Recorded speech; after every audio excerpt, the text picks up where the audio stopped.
नमस्कार साथियों, मैं राजेंद्र आप सबका स्वागत और अभिनंदन करता हूं अपने YouTube channel astrology based on लघु पाराशरी में। आप मेरे वीडियोज को देख रहे हैं, लाइक कर रहे हैं और शेयर कर रहे हैं। इस सब के लिए आप सबको बहुत बहुत धन्यवाद। यदि आपने किसी कारण से अब तक मेरा चैनल सब्सक्राइब नहीं किया है तो उसे सब्सक्राइब करें। विभिन्न लग्नों की राजयोगों की श्रृंखला समाप्त हो गई है। आज एक नया विषय मैं लेता हूं जो समसामयिक है और राजनीति से संबंधित है, भारतीय राजनीति से संबंधित है। मई 2024 में आम चुनाव संभावित है। भारत की कुंडली के आधार पर, भारत की कुंडली की महादशा अंतरदशा के आधार पर, 4 ग्रहों गुरु, शनि, राहु और केतु के गोचर के आधार पर मैं 2004 के आम चुनाव के बारे में कुछ बताने जा रहा हूं आज आपको। किसी पार्टी से मेरा संबंध नहीं है, किसी व्यक्ति से कोई संबंध नहीं है इस वीडियो का। तो बात मैं करता हूं भारत की कुंडली की। यह मेरा एक प्रयोग है और इस पर एक वीडियो आप सब देख चुके हैं। उसी को मैं आगे बढ़ा रहा हूं, उसी प्रयोग को मैं आगे बढ़ा रहा हूं। और यह प्रयोग मेरी परीक्षा भी है कि भारत की कुंडली के आधार पर आम चुनाव के बारे में कुछ कुछ बताया जा सकता है कि नहीं। पहले देखते हैं कि मई 2024 जिसमें आम चुनाव संभावित हैं, उस समय भारत की कुंडली में कौन सी महादशा होगी और कौन सी अंतरदशा होगी। लेकिन उसके पहले भारत की लग्न वृष है, बल्कि नए भारत की, स्वतंत्र भारत की। भारत स्वतंत्र हुआ था 15 अगस्त 1947 को रात 12 बजे, और सारी घटनाएं दिल्ली में हुई थी। इसलिए माना यह जाता है ज्योतिषीय आधार पर कि जन्म स्थान उसका दिल्ली है, नए भारत का उदय। वृष राशि एक स्थिर राशि है।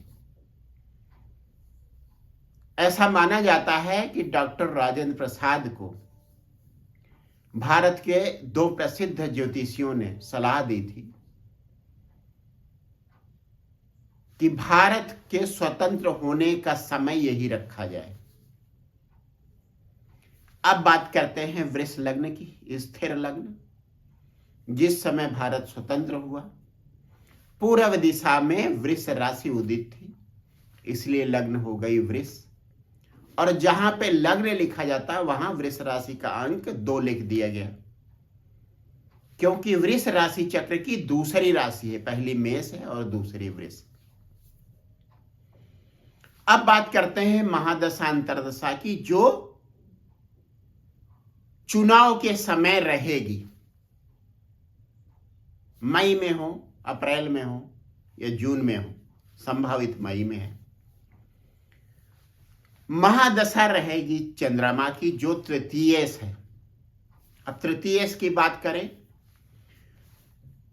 तृतीय भाव का स्वामी तृतीयेश फल तभी देता है जब व्यक्ति अथक प्रयास करता है।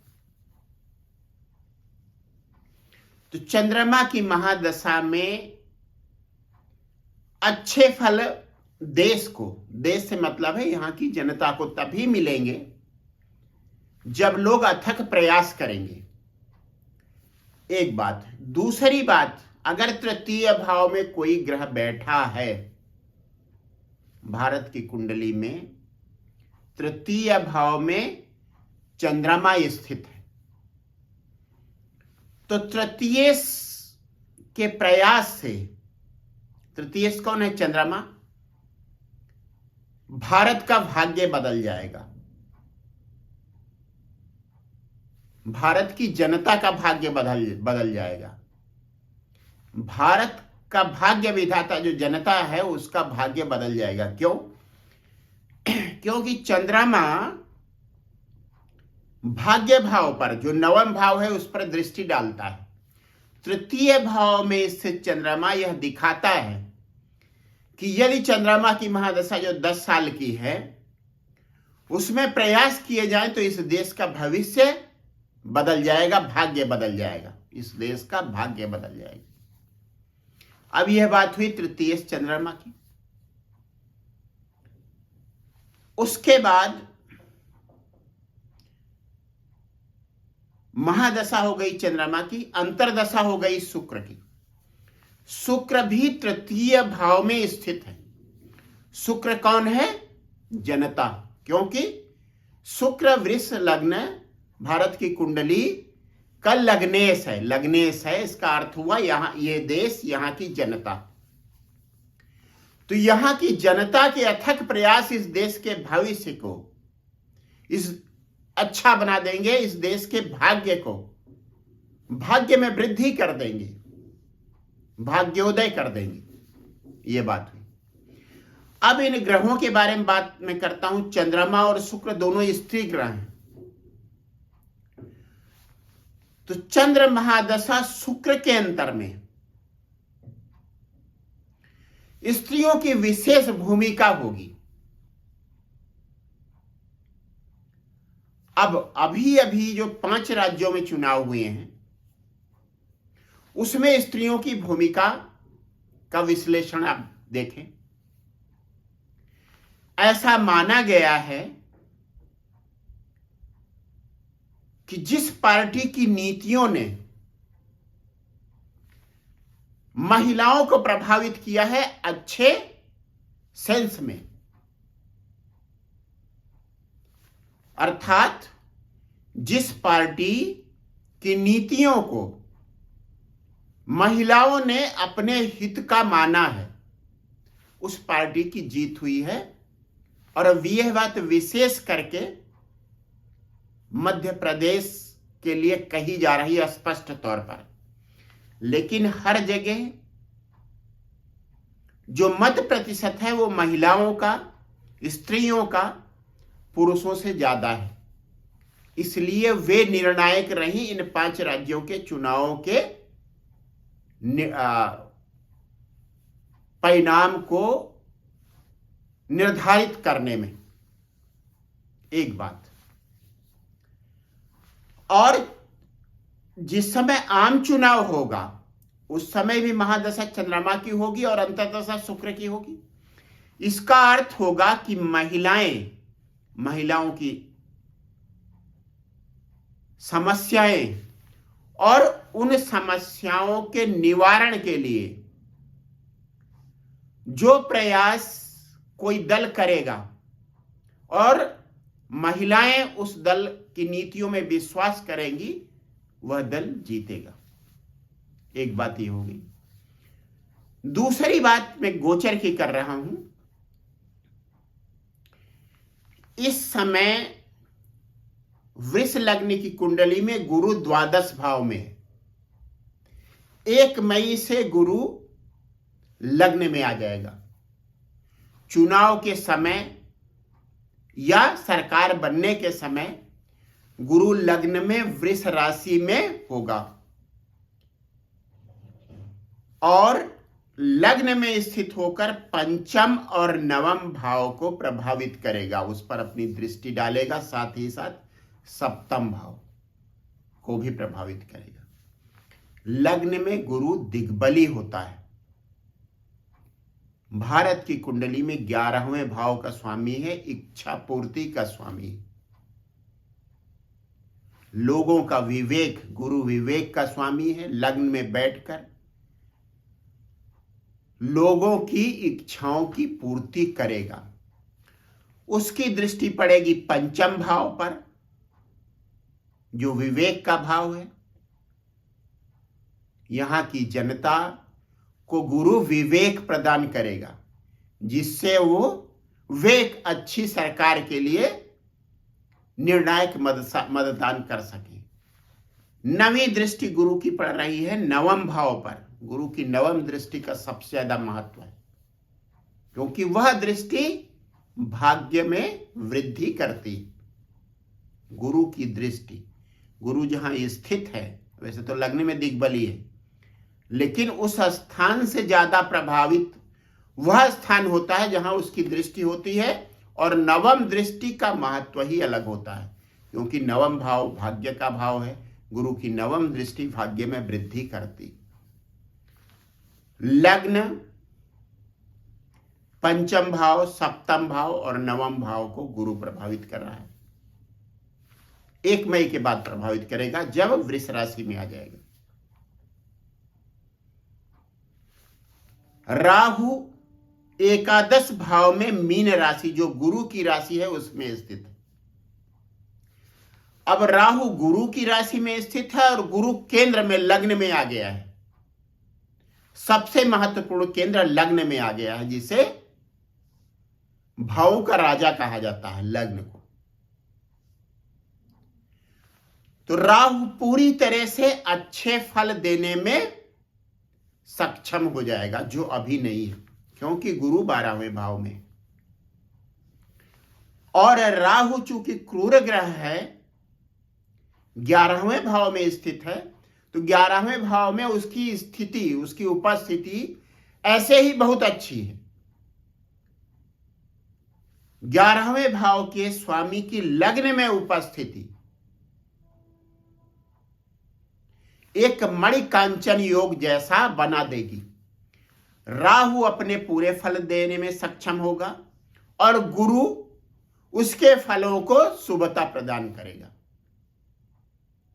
केतु पंचम भाव में होगा, विवेक के भाव में। केतु विवेक का, अंतर्ज्ञान का स्वाभाविक कारक है। अब बात करते हैं शनि की। 3 ग्रहों की मैंने बात की। 1 मई के बाद गुरु लग्न में आ गया है, वृष राशि में। राहु मीन राशि में एकादश भाव में।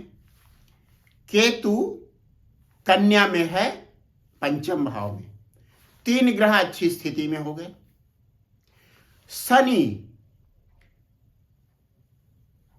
10वें भाव में है, अपनी मूल त्रिकोण राशि में। और मूल त्रिकोण राशि मेरे विचार से उच्च राशि से भी अच्छा फल प्रदान करती है। अगर मूल त्रिकोण राशि ही स्वराशि भी है, तो मूल त्रिकोण राशि कुंभ में शनि स्वराशि का भी होता है और कुछ निश्चित अंशों में मूल त्रिकोण राशि का भी हो जाता है। इसका मतलब यह होता है 10वें भाव और दशमेश दोनों ही बलवान हो गए।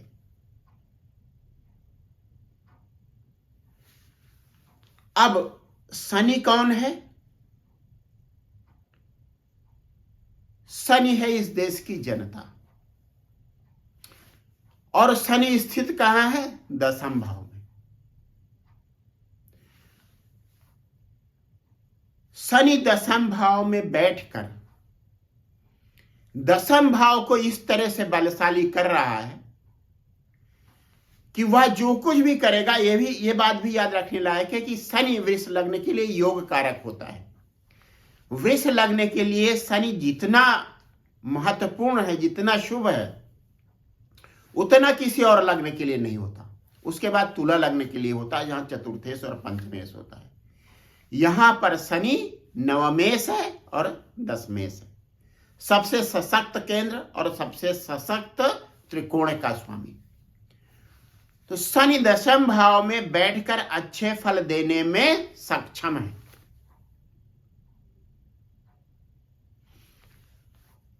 और उसका कर्म क्या होगा? जनता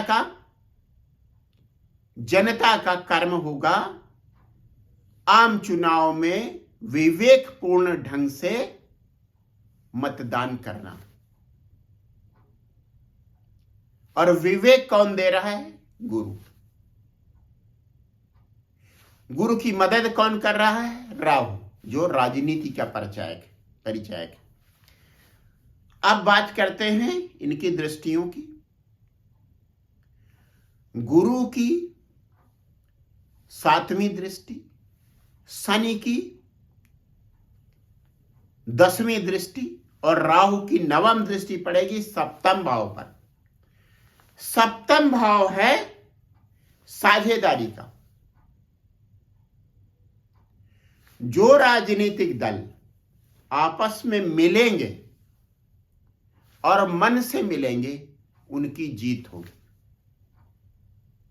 जो अहंकार पाले रहेंगे, वे हारेंगे। इन राज्यों के चुनाव इस बात को सत्य साबित कर रहे हैं।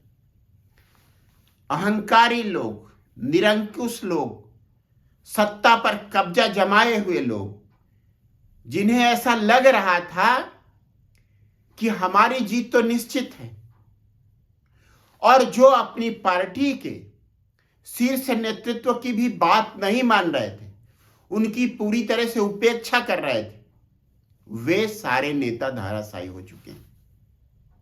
उनके अहंकार ने उन्हें किसी लायक नहीं छोड़ा और वे इस स्थिति में पहुंच गए हैं कि राजनीतिक संन्यास उनके लिए आवश्यक हो गया है। और यदि शीर्ष नेतृत्व ऐसे दंभी, कपटी नेताओं को राजनीतिक वनवास नहीं देता, तो शीर्ष नेतृत्व भी अगले आम चुनाव में डूबने जा रहा है। तो इन 5 राज्यों के चुनाव अगले आम चुनाव के रिजल्ट का, परिणाम का एक आईना है। वह आईना यह दिखा रहा है कि जो घमंडी व्यक्ति है, अहंकार से भरा हुआ है, मठाधीश बना बैठा है, किसी पार्टी पर कब्जा जमाए हुआ है, वह शीशे में अपने कुरूप चेहरे को देखने की हिम्मत नहीं कर पा रहा है। आईना उसे उसका सच्चा स्वरूप दिखा रहा है। जनता उस दंभी, कपटी, अहंकारी, मठाधीश शासक को उसका असली चेहरा दिखा रही है, लेकिन वह व्यक्ति अभी भी अपने पद पर जमा रहना चाहता है, एन किन प्रकिन। तो इस देश की जनता बृहस्पति का विवेक, शनि की कृत्य और राहु की माया ऐसे नेताओं को नेपथ्य में भेज दी। और जो लो प्रोफाइल लोग हैं, सीधे लोग हैं, वे सत्ता में आएंगे। एक उदाहरण मैं देता हूं, लाल बहादुर शास्त्री। यह सच्चाई है कि आज ऐसा नहीं है कि देश में लाल बहादुर शास्त्री जैसे लोग नहीं, लेकिन राजनीति में उनके जैसा व्यक्ति कोई नहीं। यह केवल मैं एक उदाहरण दे रहा हूं कि लाल बहादुर शास्त्री की हाइट काफी कम थी, लंबाई काफी कम थी, बहुत ही लो प्रोफाइल व्यक्ति थे। और जिस समय वे प्रधानमंत्री बने, लोगों को लग रहा था कि इतना सीधा सच्चा व्यक्ति कैसे इस देश को संभालेगा।